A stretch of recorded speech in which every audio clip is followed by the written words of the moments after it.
Yo, so what's up mga kamote? Ayan, so ito, magtapalit tayo ngayon ng oil ni Achi natin. So, ang gamit natin is yung long ride. So, ito guys, trinay natin paabutin ng 2,000 odo yung ating limiter.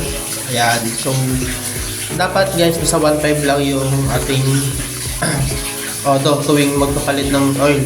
Pero ngayon, trinay natin, natitest natin itong long ride, naabot siya ng 2K. So, bali last time naman is napaabot na natin siya ng 2K, pero yung premium naman yan. So, ito review naman natin about sa long ride. So, tingnan nyo kung gaano, kung anong kulay na yung oil natin after mabot siya ng 2K odo. So, sabi kasi dito is about 3,000, hindi, 6,000 odo yung kaya niyang abutin. Pero, wag yung sundin yan guys, kasi 2K medyo maitim na din.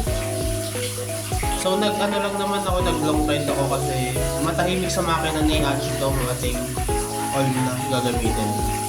So, na-feel ko din yung pagkaano nito na nung ginamit ko na is tumahimik yung kanyang makina. Hindi kagaya dun sa premium na medyo ramdam ko yung gas pump. Pero yung premium guys, pansin ko doon, umabot siya ng 2K pero medyo malinaw pa naman. Ito, di ko alam, parang maitim na kasi nung lumabas na dun sa ano niya, sa makina ni Achi. Parang maitim na. Not sure, pero tignan nyo na lang. Ito, tatanggalin na natin yung nut para makapag-change oil na tayo mga kamote. Ayan. So dito, gamitin na natin yung tools natin. So dito may itim-itim na rin eh. Tokyodo. Shell long ride. Ito, binuksan na natin, nagkamali pa tayo ng unang batak dyan eh. Ayan o, mali yung hatak ko dyan nata. Humigpit siya eh. Kaya medyo kinabahan ako dyan. Buti nga hindi na yung challenge niya. Ayan, pag ganyan pala yung bukas guys. Ayan, so ingat-ingat din. Buti na lang yung ano lang yan, yung sa washer niya lang. Kaya importante din na meron yun. Parang yun lang yung napiga. Hindi totally yung chassis. Ayan, so natanggal na natin yung kanyang bolt. Diba? Tignan nyo ako, sa tingin nyo is malinaw pa ba yan? Or hindi na? So, okay, odo kay long ride. So, check nyo na lang. Not sure, malinaw pa. Pero parang hindi naman no, maitim na oh.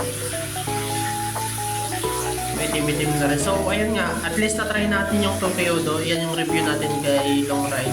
So, next change oil case hanggang 1.5 na lang. Ayan. So, still long ride pa rin yung gagamitin ko kasi dito tahimik si Achi. So, check na lang natin baka meron pa tayong nagustuhan na oil or comment down below kung may suggestion kayo dyan. Nagpalit pala tayo ng oil gawa ng magra-rides tayo papuntang Baguio guys. So, kasama ko yung WOCP. So, yung mga WOCP guys, yun yung mga naka-winrides na mga ka-club natin. So, gagawin kaming Baguio. And, yun, palit dugo muna si Achi bago siya mag-rides para safe yung kanyang makina. And, ayan, ang kalat ko talaga mag-change oil. Nakita nyo yan. Ayan, so, dito nilapit ko. Anong tingin nyo yan guys? Malinaw pa ba o hindi na? Hindi ko lang kung maitim na talaga or yung pinaglagyan natin yung nagpaitim. So, ayan. So, at least yun, ito nakita nyo yung result. Hindi nyo na, huwag nyo nang itry. Okay. So, ako din, hanggang 1.5 na lang yung odo na gagamitin ko before ako mag-change oil. So, kay long ride. So, parang mas malinaw pa rin si premium na ano. Ayan. So, transfer ko pala dyan sa sukatan natin para mas makita. Pero maitim pa rin siya guys. Ayan o. Ang itim na. Pero may pagkaano pa naman siya light. Hindi ko alam. Tingnan nyo nga anong sa tingin niyan. Comment down below guys. Comment down below. Hindi ko alam anong okay pa lang ba yan? Okay pa ba yan guys?